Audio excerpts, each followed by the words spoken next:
Économie le Max sur i24 News. Bienvenue à tous. Au programme aujourd'hui, une série américaine avec des gentils, la justice, et des méchants, les banquiers d'affaires. Reste que les épisodes sont sans grand suspense. Depuis plusieurs mois, Washington fait passer à la caisse et un à un les coupables, les responsables dans la crise des subprimes de 2007. Les milliards de dollars d'amendes déjà infligés serviront-ils à prévenir de nouvelles dérives?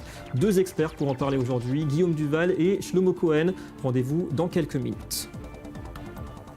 Voilà pour le sommaire et merci d'être avec nous. Le tour du monde pour commencer de l'actu économique et on débute justement aux États-Unis avec ces révélations de l'agence Bloomberg. JP Morgan, la première banque américaine par ses actifs, aurait été victime d'une cyberattaque majeure il y a une dizaine de jours. Une attaque tellement sophistiquée qu'elle pourrait être l'œuvre d'un gouvernement. Les pirates seraient russes ou originaires d'Europe de l'Est. Le FBI enquête pour déterminer l'étendue de ces attaques qui pourraient avoir aussi visé 4 autres institutions financières américaines. Des liens éventuels avec d'autres infiltrations dans des réseaux bancaires en Europe, cette fois, sont également examinées.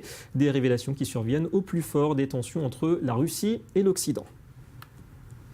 Des nouvelles de Wall Street, séance relativement calme mercredi au lendemain du franchissement historique par l'indice Standard & Poor's 500 de la barre des 2000 points et à la veille des chiffres du PIB américain pour le deuxième trimestre. Et nouveau record absolu tout de même hier, in extremis à 2000,12 points pour le S&P 500.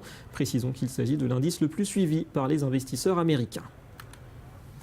Le Mexique, nouvelle Eldorado pour les constructeurs automobiles. Après les Japonais, Honda, Mazda ou les Allemands comme BMW, le président mexicain a souhaité, vous le voyez, la bienvenue hier au Sud-Coréen Kia, une marque à l'essor fulgurant depuis une dizaine d'années, avec un objectif de 3 millions de véhicules vendus en 2014. Hier à Mexico, le vice-président du groupe a dévoilé son projet pour la construction d'une usine de pointe dans la région de Monterrey. Capacité de production 300 000 unités par an. Satisfaction côté mexicain, le pays est devenu cette année le premier producteur d'Amérique latine, le 7e au niveau mondial.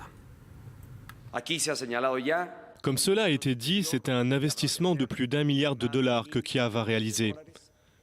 L'usine sera construite dans la ville de Pesquería, à Nuevo León, et sera la première de Kia au Mexique. Il s'agit du premier investissement de l'industrie coréenne dans notre pays. Un mot sur l'épidémie d'Ebola qui continue de progresser en Afrique de l'Ouest. Air France a annoncé hier qu'elle suspendait provisoirement ses vols vers Freetown, la capitale du Sierra Leone. La compagnie se conforme ainsi aux recommandations du gouvernement français. Air France qui était l'une des 2 dernières compagnies à desservir le pays. Air France et Bruxelles Airlines sont les seules compagnies aériennes qui desservent toujours la Sierra Leone. Et je veux encourager ces compagnies à continuer leur rotation en Sierra Leone. Elles sont notre dernier espoir. Elles donnent confiance aux gens en Sierra Leone et à l'étranger. La situation est sous contrôle et la vie de leur équipage n'est pas en danger. Et en France, en parallèle de la standing ovation hier du Premier ministre Manuel Valls aux universités d'été du MEDEF, eh bien les chiffres du chômage étaient publiés par Pôle emploi. 26 100 nouveaux inscrits en métropole, plus 4,3% sur un an. La France compte aujourd'hui 3,42 millions de demandeurs d'emploi pour la catégorie A, un nouveau record. Et l'idée même d'une inversion de la courbe semble avoir disparu. Il n'y a aucune perspective de baisse du chômage. On a besoin d'un taux de croissance de l'ordre de 1,5% par an pour faire baisser sérieusement le chômage. Il faudrait en fait 2-3% pour sortir vraiment de la récession. Actuellement, on les a pas du tout. On est sur un rythme de croissance de l'ordre de 0,5% par an. 16 milliards et demi de dollars, c'est le montant record de l'amende infligée à Bank of America. C'était la semaine dernière. C'est plus que les 13 milliards en novembre pour JP Morgan. La justice américaine a décidé de faire payer les grandes banques pour leurs abus, et notamment dans la vente de crédits immobiliers qui ont provoqué, on s'en souvient, en 2007, la crise des subprimes et par la suite la crise financière. Alors on va en parler d'abord avec Guillaume Duval, rédacteur en chef du mensuel Alternative économique. Bonjour Guillaume Duval. Bonjour. Merci d'être avec nous. Alors cette crise des subprimes, elle a débuté il y a 7 ans maintenant. Comment on en est arrivé à cette crise ? C'est simplement suite à une dérégulation financière qui a été beaucoup plus poussée aux États-Unis que partout ailleurs dans le monde.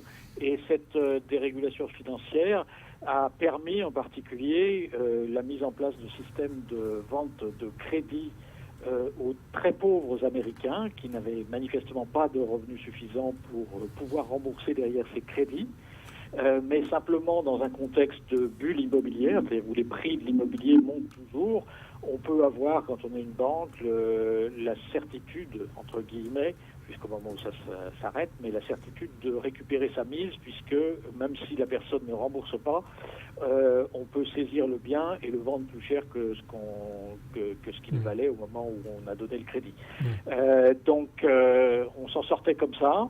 On s'en sortait aussi en titrisant ces crédits, c'est-à-dire en mettant ces crédits, en ne gardant pas, les banques ne gardaient pas ces crédits dans leur compte, mais elles les revendaient en faisant des titres complexes, en les mélangeant avec d'autres titres sur les marchés financiers. Et donc, le risque n'était plus chez les gens qui avaient donné ces crédits. Ces crédits avaient une caractéristique très intéressante, c'est qu'ils étaient à des taux plus importants que les crédits ordinaires, à des gens qui pouvaient vraiment rembourser.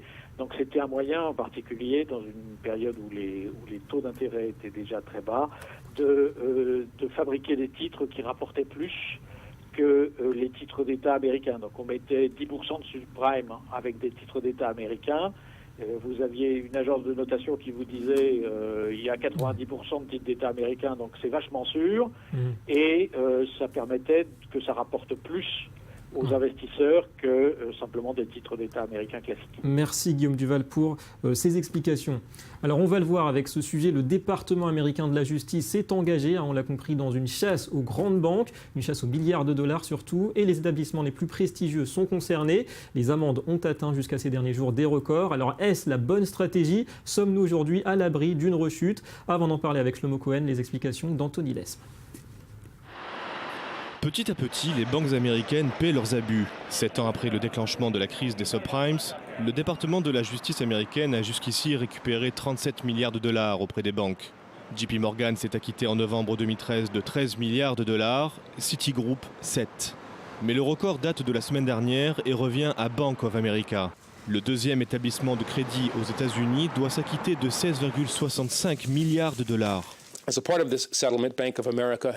Dans ce règlement, Bank of America a reconnu que pendant des années de crise financière qui a dévasté notre économie en 2008, elle, Merrill Lynch et Countrywide ont vendu des milliards de dollars de titres garantis par des emprunts toxiques, dont la qualité et le niveau de risque ont été sciemment cachés aux investisseurs et au gouvernement des États-Unis.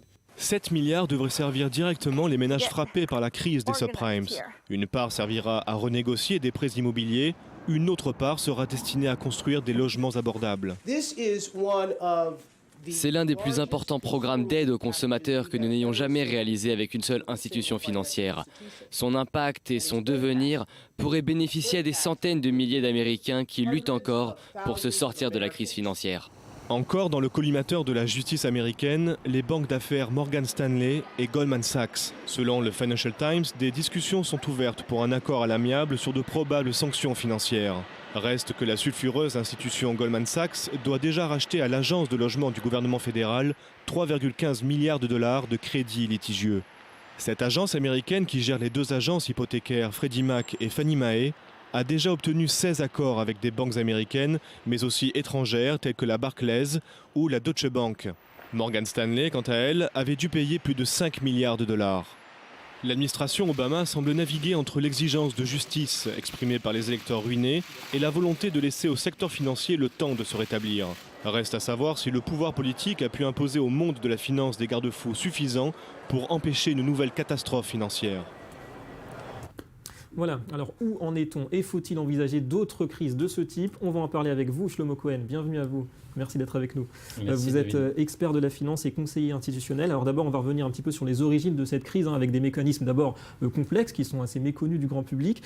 Comment on est arrivé à cette crise et est-ce que, d'après vous, elle était vraiment prévisible? Alors, elle était prévisible de la même manière que l'appât du gain reste prévisible dans la nature humaine. L'origine de ces crises remonte à la volonté de l'administration américaine d'augmenter la proportion d'Américains propriétaires de leur logement. L'accès au logement. L'accès au logement, exactement. L'idée était de faire en sorte qu'il y ait environ 2 millions d'Américains en plus qui aient un logement et propriétaires. Qui est un logement dont ils étaient effectivement propriétaires. Et cela voulait dire de très gros investissements. Ouais. Les banques n'avaient pas la capacité à faire face à ces investissements elles-mêmes. Et heureusement, si on peut dire, à l'époque, commençaient à arriver des outils permettant de découper et de distribuer les risques, ce qu'on appelle la titrisation. Et ces outils ont été largement employés pour faire en sorte que les risques aient été diffusés au sein de l'ensemble du système économique américain. Ouais. Alors cette crise, d'un point de vue éthique, elle a choqué les Américains, et pas seulement d'ailleurs, beaucoup au-delà des États-Unis aussi. On avait le sentiment jusqu'ici que c'était les États, surtout les contribuables, qui remboursaient un petit peu les pots cassés de cette crise. Là, la justice américaine donne un autre signal. C'est vraiment les banques qui vont assumer leurs erreurs. C'est un tournant. C'est-à-dire que chaque acteur a sa part de responsabilité. Les acquéreurs, à qui on faisait entrevoir la possibilité d'avoir une maison sans bourse déliée, étaient très contents. Les courtiers prenaient leur marge. Les banques de détail atteignaient leurs objectifs de crédit. Les banques d'affaires repackageaient l'ensemble de ces crédits avec l'aide des agences de rating qui ensuite disaient aux investisseurs achetez ces beaux paquets de titres et ça ne présente aucun risque. Donc tout le monde avait intérêt à ce que ça marche. Le résultat a été naturellement une bulle immobilière. Et quand cette bulle immobilière a éclaté, il a fallu trouver des coupables. Il était difficile de se tourner vers les propriétaires qui, pour la plupart, ont payé les pots cassés en perdant leur logement. Ouais. Et puis insolvables, bien souvent aussi. Pardon ? Insolvables aussi, bien souvent. Insolvable parce que la valeur des logements avait baissé, alors que jusqu'à présent, c'était quelque chose qui n'était jamais arrivé. Avant la crise, il y a eu 2 millions de nouveaux propriétaires. Après la crise, il y a 6 millions d'Américains qui ont perdu leur maison.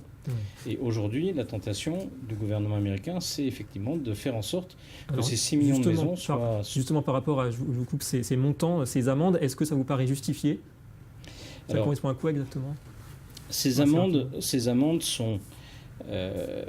D'abord, il y a 2 types d'amendes. Il y a à peu près la moitié qui correspond à des pratiques de blanchiment ou de manipulation de marché qui n'ont pas grand-chose à voir avec la crise et qui sont simplement un rappel à la loi de la part de l'administration américaine. L'autre moitié, c'est-à-dire environ 70 à 80 milliards de dollars, sont effectivement des punitions liées au comportement des banques pendant la crise. Alors, ce sont des montants qui, en valeur absolue, sont très importants, mais qui ne sont pas très importants en termes relatifs. Ça représente à peu près entre 6 mois et 1 an de bénéfices pour la plupart des banques. Merci beaucoup, Shlomo Cohen, d'avoir accepté notre invitation. Et on va passer au Media Watch. La revue de presse. Et on va parler de l'État islamique avec vous, Johanna Sitruk. Bonjour. Bonjour David. Alors un groupe terroriste avec une vraie organisation financière. Exactement, l'État islamique est le groupe terroriste le plus puissant du monde, surtout d'un point de vue financier. Premièrement, il possède une trésorerie de 2 milliards de dollars. C'est bien plus que le Hezbollah qui a 500 millions de dollars et que le Hamas qui a 70 millions de dollars. Et depuis que l'État islamique a pris le contrôle de la ville de Mossoul en Irak, il empoche 3 millions de dollars par jour uniquement grâce au pétrole. Le pétrole donc qui est son activité la plus rentable. Ensuite, il y a les vols de banques, le blanchiment d'argent et les vols d'antiquités. Sur le plan des ressources humaines, le nombre de combattants, qu'ils soient volontaires ou forcés, a explosé. Actuellement, ils sont 80 000 alors qu'il y a 2 ans, ils n'étaient que 1000. Et comme toute entreprise qui se respecte, eh bien, l'État islamique a publié un rapport annuel de plus de 400 pages dans lequel il détaille ses activités. Par exemple, le nombre de villes contrôlées, le nombre de missiles lancés, le nombre de voitures volées et le nombre de personnes capturées. Un rapport dans lequel on trouve également le détail de ces ventes puisque l'EI a toute une série de produits dérivés comme par exemple des magazines ou des t-shirts. Donc comme vous pouvez le constater David, l'organisation n'a pas grand-chose à envier aux startups de la Silicon Valley. Alors on continue avec Ryanair, la compagnie aérienne low cost qui vient de lancer sa classe affaires. Oui, elle veut se diversifier. Elle a lancé donc sa classe affaires, un billet business vendu à 69,99 € qui permet de voyager avec 20 kg de bagages, qui offre un accès prioritaire au contrôle de sécurité, mais aussi aux sièges les plus confortables dans l'avion et surtout un billet modifiable sans frais. Actuellement, Ryanair estime que sur ses 83 millions de passagers par an, 20 millions font des voyages d'affaires. Son objectif, c'est d'atteindre 120 millions d'ici 2022. Seul petit bémol, la compagnie aérienne dessert particulièrement les aéroports secondaires et non pas les aéroports principaux internationaux. Alors on s'intéresse en 2 mots au taux de chômage qui pourrait être mesurée bientôt par le réseau social Twitter. Oui, c'est l'Université du Michigan aux États-Unis qui a proposé cette idée. Donc les chercheurs se sont servis de Twitter en cherchant les tweets des internautes, dans les tweets des internautes, des mots-clés comme par exemple le chômage, licenciement ou encore mise à pied. Et la mesure semble assez fiable puisque entre juillet 2011 et novembre 2013, la période sur laquelle ils ont travaillé, leurs chiffres sont quasiment identiques à ceux qui ont été publiés officiellement. Cependant, l'étude n'a pas pour but de remplacer les statistiques officielles, mais plutôt de les compléter. Merci Johanna et à très bientôt. À bientôt. Voilà, fin de cette édition d'Économie Le Mag. Merci de votre fidélité et la suite de vos programmes. La suite de l'info, c'est tout de suite sur i24 News. Restez avec nous.